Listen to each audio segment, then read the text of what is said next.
নমস্কার, আমি বোধিসত্ত্ব আবার চলে এসেছি সহজ শেয়ার বাজারের একটি নতুন এপিসোড নিয়ে। আজকের এপিসোডটা কিন্তু অন্যান্য এপিসোডের থেকে একটু আলাদা। আজকের আমরা আলোচনা করব বন্ড কি, বন্ড কেন ইস্যু করা হয়, বন্ড কিভাবে ইস্যু করা হয়, বন্ডে কিভাবে বিনিয়োগ সম্ভব, বন্ডে বিনিয়োগ করার জন্যে কি কি প্রয়োজন, সেইগুলো নিয়ে কিন্তু আজকের আমাদের আলোচনা। প্রথমে জেনে নেওয়া যাক যে বন্ড কি। দেখুন, বন্ড হচ্ছে একটি মাধ্যম যার যার সাহায্যে টাকা তোলা সম্ভব হয়। কারা টাকা তোলেন বন্ডের মাধ্যমে?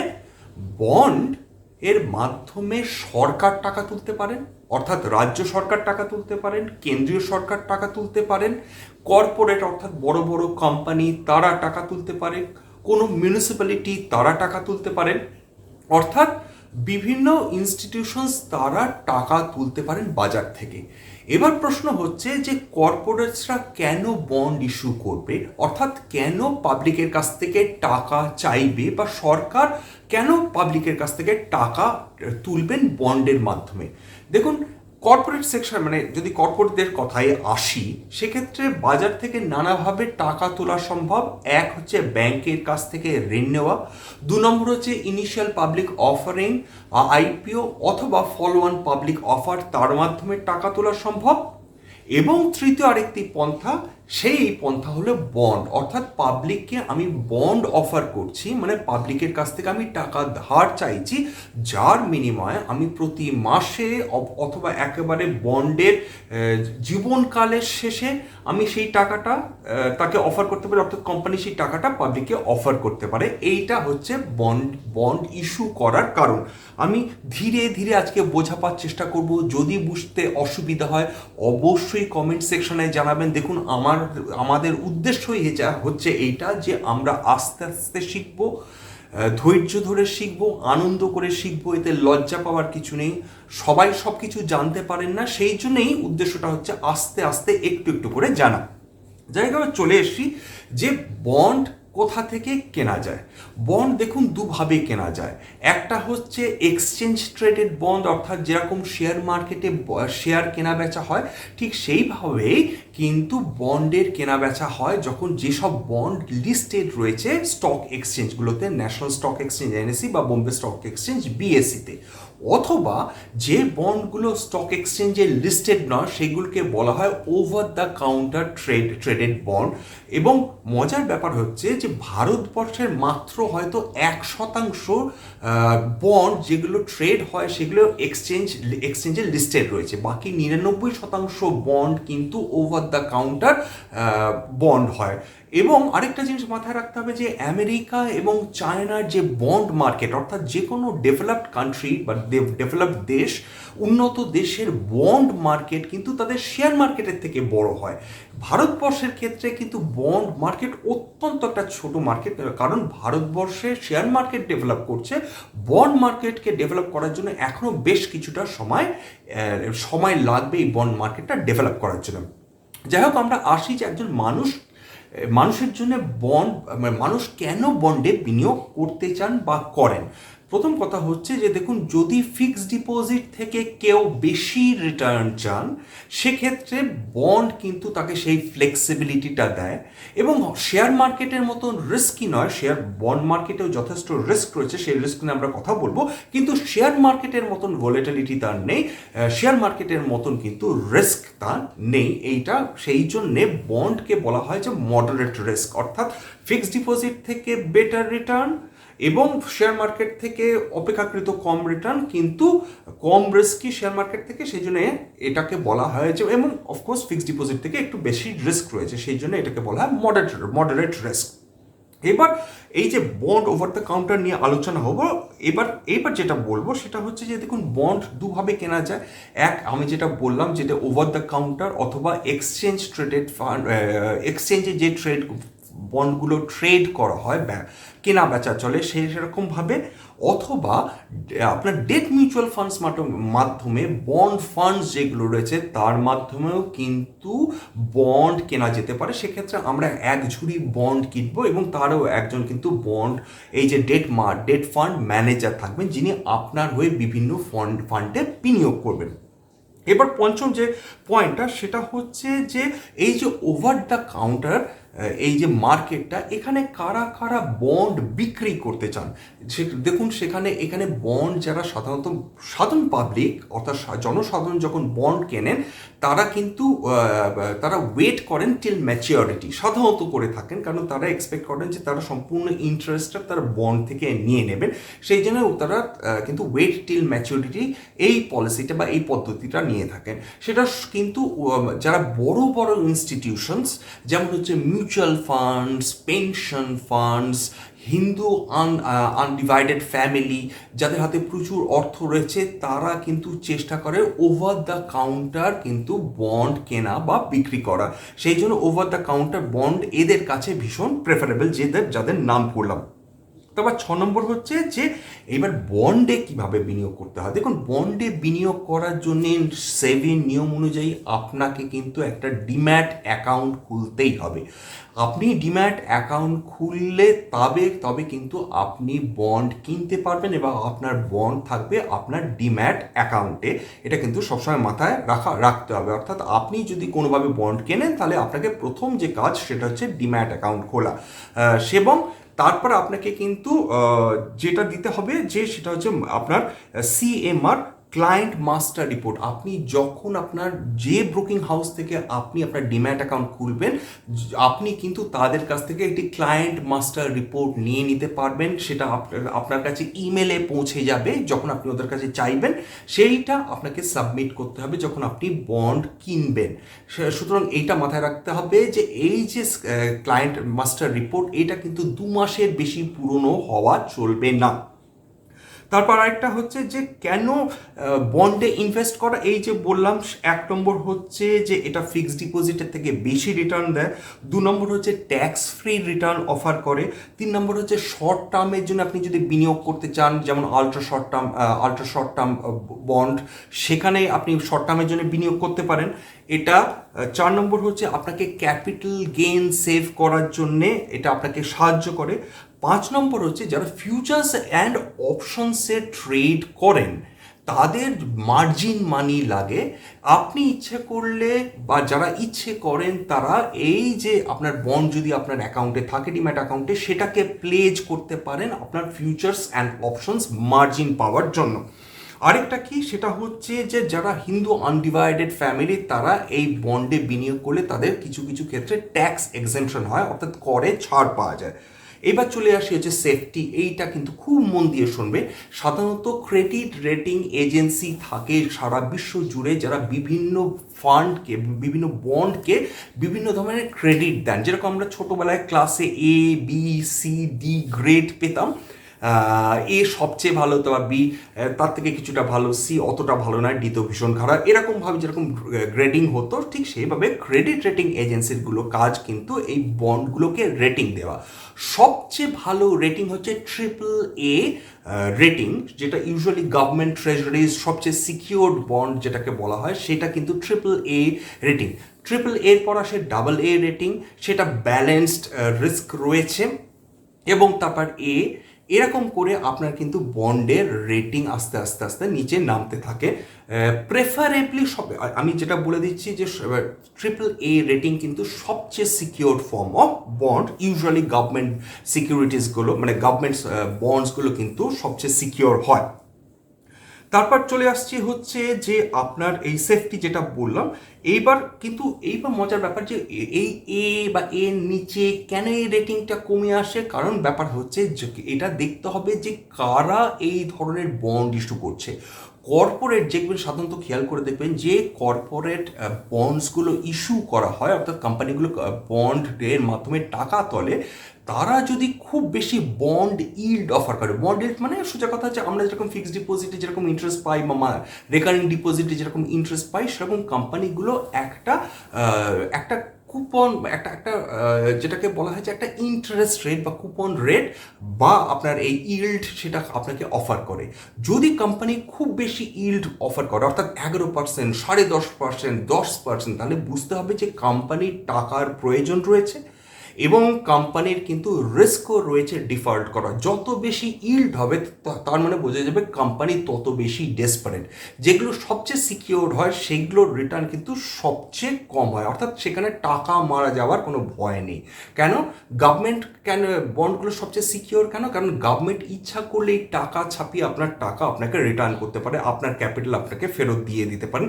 সেই জন্যে গভর্নমেন্টের বন্ডসগুলো সাধারণত সবচেয়ে সিকিওরড বন্ড হয়।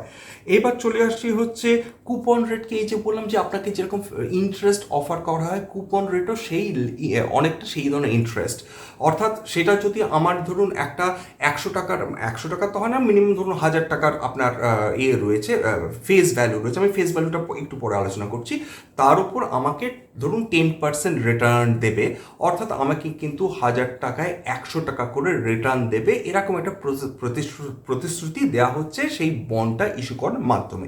এটা হচ্ছে কুপন রেট। কুপন রেট হচ্ছে আরেকটা নাম ইন্টারেস্ট, যেটা আপনি পাবেন সেই কোম্পানির বন্ড বা গভর্নমেন্ট বন্ডে বিনিয়োগ করে।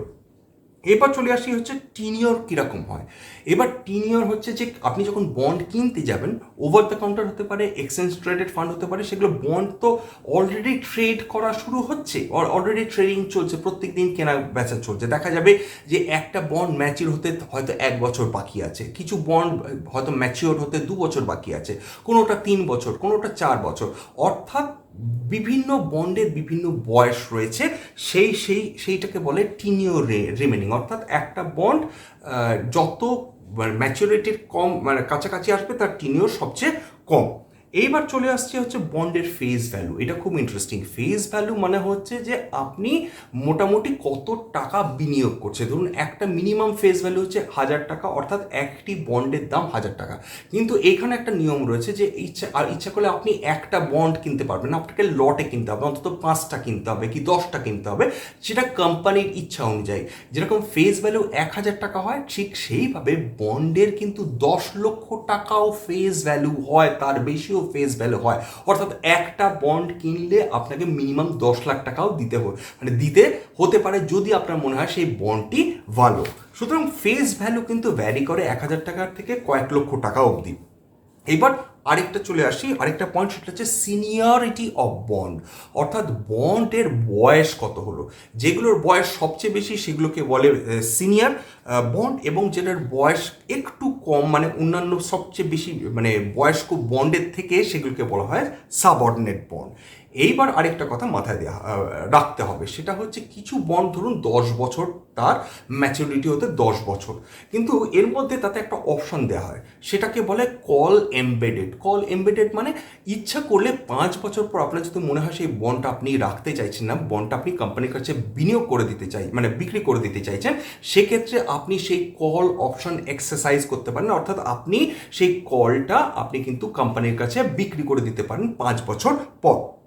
এবার আরেকটা ব্যাপার হচ্ছে যে আইপিও, যেরকম আমি বললাম শেয়ারের ক্ষেত্রে আইপিও রয়েছে, ইনিশিয়াল পাবলিক অফারিং, ঠিক সেইভাবে বন্ডও কিন্তু যখন এক্সচেঞ্জে লিস্টেড হয় তারও কিন্তু আইপিও হয় একটা নির্দিষ্ট দিনে, সেটা কিন্তু ট্রেডিং শুরু হয়, সেটাকে বলা হয় বন্ড আইপিও।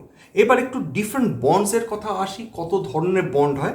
কয়েকটা এমন, একটাকে বলা হয় মান্থলি ইনকাম, প্রত্যেক মাসে আপনি একটা রিটার্ন পাবেন। হাই ইল্ড, অনেক বেশি ইন্টারেস্ট আপনাকে দেওয়া হবে কারণ সেটা রিস্ক অনেক বেশি, high yield bond. Ultra short term bond, যেটা অর্থাৎ খুব কম সময়ে আপনার টাকা বিনিয়োগ রাখতে হবে। হাইলি সেফ বন্ড, অর্থাৎ যেটা AAA বন্ড। তারপর ট্যাক্স ফ্রি বন্ড, যেটাতে বিনিয়োগ করলে আপনার করে আপনি ছাড় পাবেন। সিনিয়র সিটিজেন ফান্ড রয়েছে বা বন্ড রয়েছে। পাবলিক সেক্টর ব্যাংক, অর্থাৎ সরকারি ব্যাংকগুলো যে বন্ড ছাড়ে সেইটা রয়েছে। স্টেট গভর্নমেন্ট গ্যারেন্টিড বন্ডস, এটা আরেক ধরনের বন্ড। তারপর সভরেন গোল্ড বন্ড, সেটা আরেক ধরনের বন্ড। যেমন রিজার্ভ ব্যাংক আপনার রিসেন্টলি একটি সভরেন গোল্ড বন্ড ছেড়েছিল, তার রিটার্ন হচ্ছে বোধহয় 2.5%। এবার যে ট্যাক্সেশন সবচেয়ে গুরুত্বপূর্ণ, দেখুন সেটা হচ্ছে যে যেগুলো এক্সচেঞ্জে লিস্টেড হয়, অর্থাৎ শেয়ারের মতন কেনা বেচা হয়, সেটা কিন্তু শেয়ার বিক্রি করলে তার যেরকম ট্যাক্স হয়, এই যে শেয়ারগুলো, এই যে বন্ডগুলো যেগুলো লিস্টিং আছে স্টক এক্সচেঞ্জে, সেইগুলো কিন্তু তার শেয়ারের মতনই কিন্তু তার ট্যাক্সেশন। অর্থাৎ আপনি যদি 1 বছরের বেশি ধরে রাখেন তাহলে আপনার লং টার্ম ক্যাপিটাল গেন হচ্ছে 10%। অর্থাৎ আপনি বিক্রি করলে সেই বন্ডটি আপনার 10% ট্যাক্স দিতে হবে আপনার যেটুকু বেড়েছে তার উপর। এবং আরেকটা হচ্ছে শর্ট টার্ম ক্যাপিটাল গেন, সেটা হচ্ছে 15%। কিন্তু এইগুলো কেবলমাত্র লিস্টেড বন্ডের, স্টক লিস্টেড, যেখানে স্টক এক্সচেঞ্জে লিস্টেড রয়েছে সেই বন্ডগুলোর জন্য। কিন্তু যেগুলো ওভার দ্য কাউন্টার বন্ড সেখানে কিন্তু ব্যবস্থা আলাদা। সেখানে আপনাকে অন্তত 36 মাস ধরে রাখতে হবে আপনাকে লং টার্ম ক্যাপিটাল গেনের জন্যে। সেক্ষেত্রে কিন্তু আপনার লং টার্ম ক্যাপিটাল গেন হবে 10%। কিন্তু আপনি যদি 36 মাসের কম অর্থাৎ 3 বছরের কমে যদি আপনি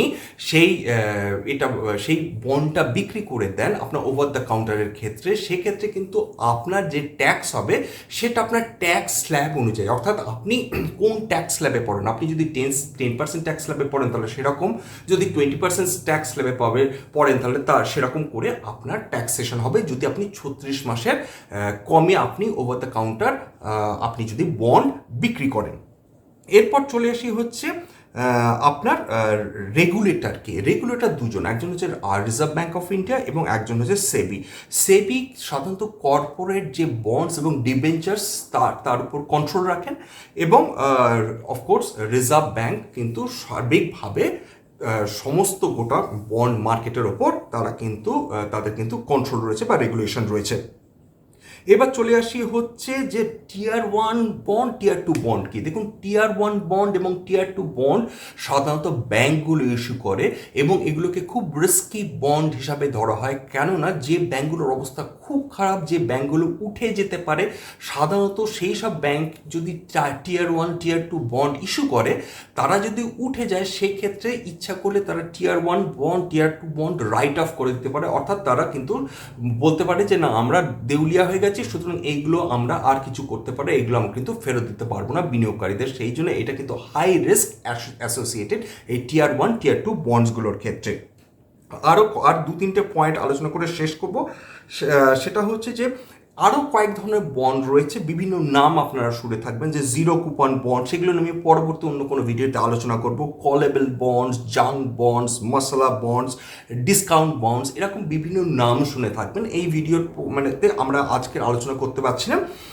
তারপর হচ্ছে যে এবার ডিসঅ্যাডভান্টেজ কি, অর্থাৎ কোন কোন ক্ষেত্রে বন্ডে প্রবলেমটা কোথায়। দেখুন, সেটা হচ্ছে যখন ইন্টারেস্ট রেট বাড়ে, অর্থাৎ যখন ইনফ্লেশন বাড়ে, তখন রিজার্ভ ব্যাঙ্ক যেটা করে রেপো রেট সেটাকে সাধারণত যেটা করেন সেটা হচ্ছে যে রেপো রেট বাড়িয়ে দেন। তখন আপনার আস্তে আস্তে আপনার গোটা ইকোনমিতে আস্তে আস্তে অর্থর পরিমাণ, অর্থর যোগান বা অর্থের সার্কুলেশন কমতে থাকে।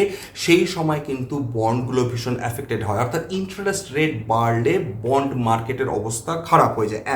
2 নম্বর হচ্ছে ক্রেডিট রিস্ক, অর্থাৎ ইচ্ছা করলে যদি একটা সময় আসে যখন বিভিন্ন আপনার কর্পোরেটস তারা কাস্টমারদের টাকা বা বিনিয়োগকারীদের টাকা মেটাতে পারেন না, সেটাকে বলে ক্রেডিট রিস্ক। তারা ডিফল্ট করেন, অর্থাৎ ইন্টারেস্ট পেমেন্টে ডিফল্ট করেন, এবং অনেক সময় এরকম হয় যে তারা ঠিক সময় কাস্টমারদের বিনিয়োগ করা টাকাটাই ফেরত দিতে পারেন না, সেটাকে বলে ক্রেডিট রিস্ক। সেই জন্য এ বা ট্রিপল এ, ডাবল এবং এ নিচে কোনো বন্ডের কিন্তু অত্যন্ত রিস্কি, সেখানে এই ক্রেডিট রিস্কটা হওয়ার সম্ভাবনা বেশি। এবং মার্কেট ভলাটিলিটি, দেখুন যেহেতু বন্ড শেয়ারের মতনই ট্রেডেড হয়, তাতে কিন্তু এই কেনা বেচা হয় প্রত্যেক দিন। কখনো বন্ডের দাম ওঠে, কখনো বন্ডের দাম নামে, এটা কিন্তু চলতেই থাকে। সুতরাং এই ভলাটিলিটিটা যেরকম শেয়ার মার্কেটে রয়েছে সেটা কিন্তু বন্ডেও রয়েছে, তবে শেয়ার মার্কেটের মতন ভলাটাইল কিন্তু বন্ড মার্কেট নয়। আর এখনও আমরা এটা লাস্টে যেটা শেষ করবো সেটা হচ্ছে বন্ড মার্কেট ভারতবর্ষে এখনও ম্যাচিওর নয়, কিন্তু সবচেয়ে যেটা ইম্পর্টেন্ট কথা সেটা হচ্ছে যে ফিক্সড ডিপোজিটের থেকে বেটার রিটার্ন দেয়। এটা অনেক ট্যাক্স ফ্রেন্ডলি। কিছু বন্ডস রয়েছে যারা ট্যাক্স আপনাকে দেয়, এক্সেমশন দেয়। কিছু বন্ডস রয়েছে যারা ট্যাক্স এক্সেমশন দেয় না। সুতরাং এইখানে আমি আজকের এটাই বলার ছিল। আজকের এই ভিডিওটা এখানে শেষ করছি। যদি এই চ্যানেল আপনাদের ভালো লাগে তাহলে অবশ্যই রিকোয়েস্ট করব যে প্লিজ সাবস্ক্রাইব করুন, লাইক করুন, বন্ধুদের সঙ্গে অবশ্যই শেয়ার করুন।